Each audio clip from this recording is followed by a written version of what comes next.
하나님의 말씀 봅니다. 요한계시록 제12장, 오늘 11장 19절부터 12장 6절까지 말씀을 보겠습니다. 요한계시록 11장 19절로부터 12장 6절까지 있는 말씀을 교독합니다. 이에 하늘에 있는 하나님의 성전이 열리니 성전 안에 하나님의 언약궤가 보이며 또 번개와 음성들과 우레와 지진과 큰 우박이 있더라.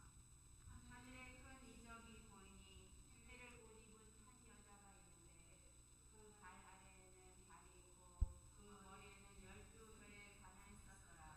이 여자가 아이를 베어 해산하게 되매 아파서 애를 쓰며 부르짖더라. 하늘에 또 다른 이적이 보이니 보라 한 큰 붉은 용이 있어 머리가 7이요 뿔이 10이라.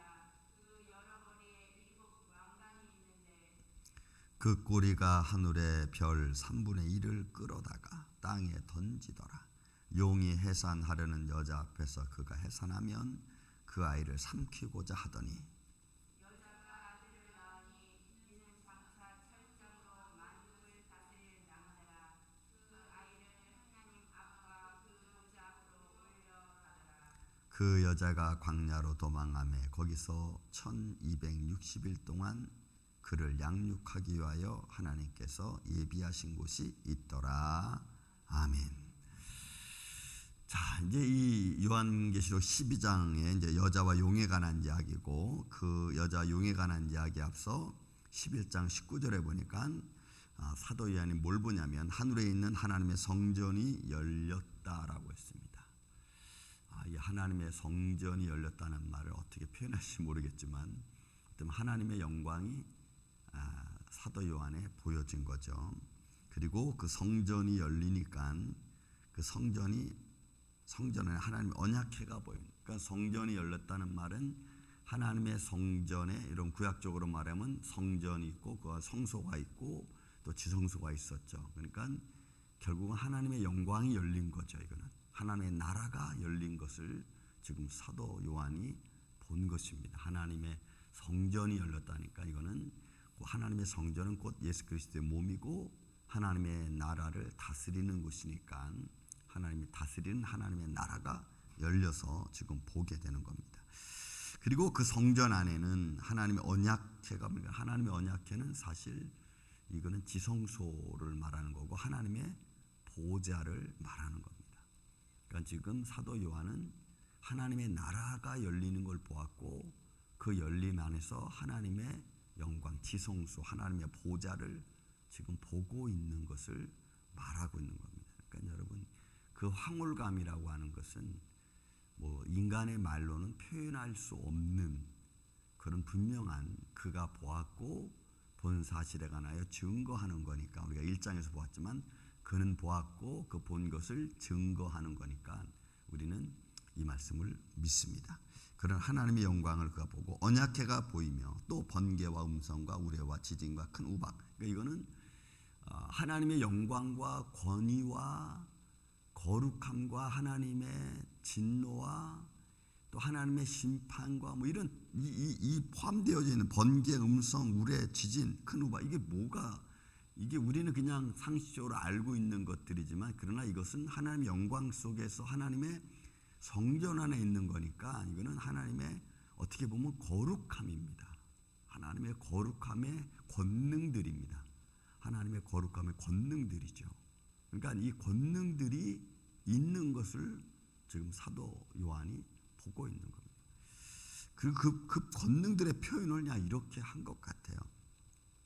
번개도 하나님의 권능이고 음성도 하나님의 권능이고 우레와 지진, 큰 우박도 하나님의 다 권능의 모습들입니다. 이거는 하나님의 진노의 권능이기도 하고 하나님의 거룩함의 권능이기도 한 이런 모습을 봤습니다. 자, 그 다음에 하늘에 또 큰 이적이 보이니, 큰 이적이 또 보였습니다. 큰 이적이 보이니 해를 입은 한 여자가 있는데 그 발 아래에 달이 있고 그 머리는 12별의 관을 썼더라. 그러니까 그 여자의 모습이 지금 너무너무 아름다운 모습이죠. 그러니까 하나님 어떻게 보면은 은총을 받은 자의 모습입니다. 이 여인은 지금 하나님의 은총을 받은 자예요.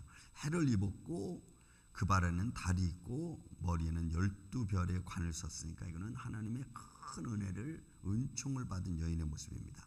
자, 근데 그 여인의 모습을 좀 보겠습니다.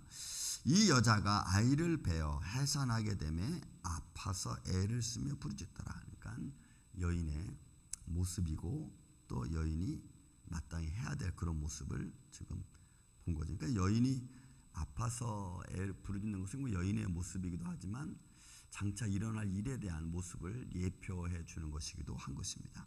자, 그런 가운데 3절 하늘에 또 다른 이적이 보이니 한편에는 여인이 아이를 낳는 모습이 있고 한편에는 다른 이적이 또 보이니 보라 한 큰 붉은 용이 있어 머리가 7이고 뿔이 10이라. 그 여러 머리에 7 왕관이 있는데 자, 머리가 7이고 뿔이 10이고 그 여러 머리에 7 왕관이 있었습니다. 그러니까 이 용은 머리가 7에다가 뿔이 10이니까 좀 희한한 아무튼 그런 용입니다. 그리고 그 꼬리가 하늘의 별 3분의 1을 끌어다가 땅에 던지더라. 그러니까 이 용이 지금 올라와서 사실 지금 이 여인을 죽이려고 하는 그 여인의 모습, 여인 나타나는 그 사단의 그런 모습이기도 하죠. 자, 계속해서 보겠습니다. 해산은 여자 앞에서 그가 해산하면 그 아이를 삼키고자 하더니, 그러니까 죽이려고 하는 거죠. 여러분 지금 그러면 이 사건을 우리가 조금 더 지켜볼 수가 있습니다. 5절과 6절 말씀 보면은 자, 여자가 그 아이를 낳음이 이는 장차 철장 권세로 만국을 다스릴 남자라. 여러분 이 표현으로 봐서는 이건 요한 시편서 2장에 나와 있는 말씀이죠. 철장 권세로 앞으로 음부의 권세를 깨트리는 것은 이거는 지금 이 여인과 이 탄생할 아기에 대한 표현이 대충 우리가 짐작이 되죠. 이런 마리아의 모습이고 태어날 이는 예수 그리스도의 모습인 것을 우리가 볼 수가 있습니다. 남자라 그 아이를 하나님 앞 그 보좌 앞으로 올려 가더라. 그러니까 결국은 영광 하나님의 보좌까지 올라가서 하나님의 우편에 계신 하나님 보좌 우편에 있는 예수 그리스도. 자, 근데 여기서 여러분 자, 그 아이를 삼키고자 하더니 그 여자가 아이를 낳으니 이는 장차 철장으로 만국을 다스릴 남자라.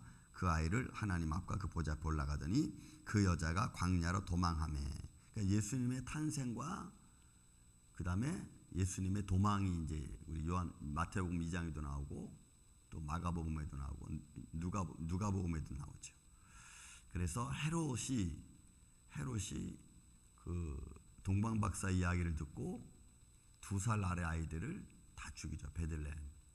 아주 굉장한 살육이 일어나게 됩니다. 예수님의 탄생에 대한 이야기도 참 많습니다. 헤롯은 연대기를 보면은 BC 37년부터 AD 4년까지 살았습니다. 굉장히 오래 통치를 했죠. 헤롯 대왕이. 이 헤롯 대왕의 가문을 좀 보면은 우리가 마태복음에도 보고 마태복음 2장에도 보고 그 다음에 누가복음에도 보면은 헤롯 대왕이 나중에 죽습니다. 근데 죽는 대왕은 AD 4년이에요. 근데 헤롯 대왕이 살아있을 당시에 무엇을 하냐면은 호적 정리를 하게 만듭니다. 호적 정리를. 근데 그 호적 정리를 한 연대기를 보면은 기원전 8세기부터 시작돼서 AD 14년이니까 그러니까 세 번 하는데, 그러니까 이거는 기원전 8세기에 시작한 걸로 우리가 추정해 봅니다. 그때 헤롯이 살아 있었으니까 분명히 헤롯이 살아 있는 상태에서 호적 명령이 내려졌고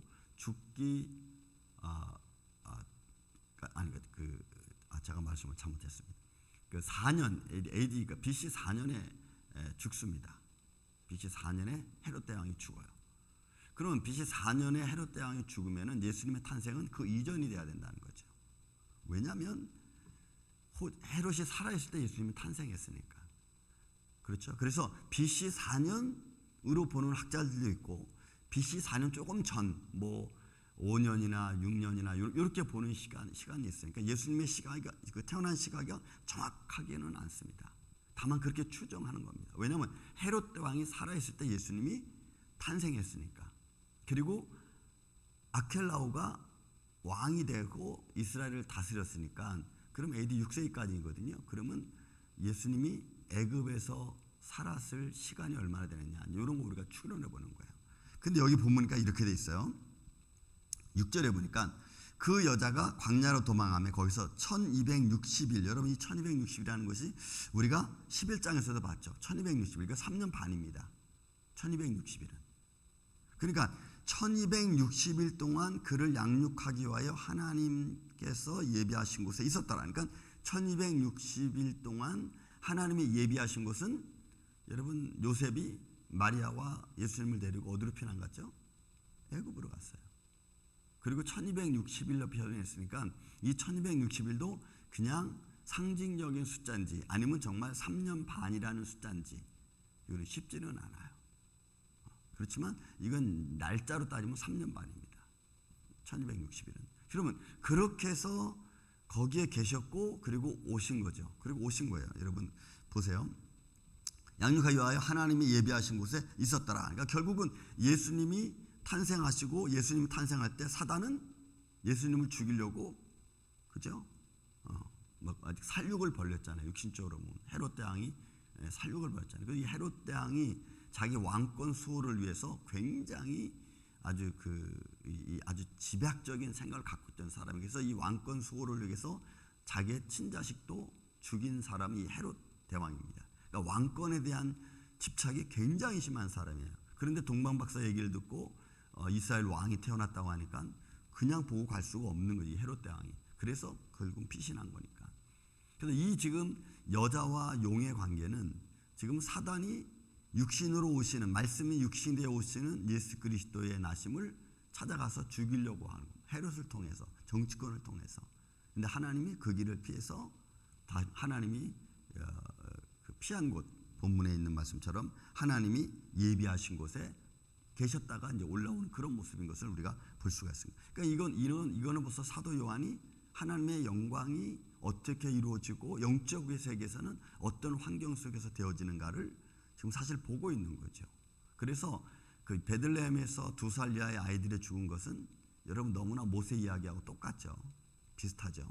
그러니까 이런 것들이 다 성경의 짝을 맞춰가면서 그러니까 영적으로 이루어진 일, 그죠? 그리고 그것이 육신적으로는 어떻게 이루어졌는지를 우리가 좀 이렇게 비교하면서 볼 필요성이 있습니다. 그래서 여러분 우리가 육신적으로 이루어지는 것은 반드시 영적인 것과 연결되어져 있는 것으로 우리가 보면은 돼요. 우리가 그 믿음의 사람들은 육적인 일이 그냥 막 아무렇게나 이루어진다고 여러분 보지 마십시오. 늘 제가 말씀하지만 오늘 이루어지는 사건은 과거에 내가 선한 일을 통해서 아니면 내가 조금 잘못한 일을 통해서 지금 나한테 벌어지는 일이 훨씬 많습니다. 그리고 또 지금 내가 선한 일을 행하고 내가 지금 하나님께 수고하는 일들은 앞으로 내게 다가올 일에 대한 하나님의 큰 축복으로 역사할 수 있습니다. 그것이 나에게 아니면 내 가족에게 아니면 내 자손에게. 그래서 우리는 영적인 문제와 육적인 문제를 같이 봐야 됩니다. 우리 신앙인들은. 그런 가운데서 영적으로 여러분들은 먼저 예수 그리스도 이름으로 무장하고 성령으로 무장해서 육신적인 삶의 문제를 잘 해결해 갈 수 있는 그런 지혜로운 이 아침에 저와 여러분이 되시기를 예수님의 이름으로 축원을 드립니다.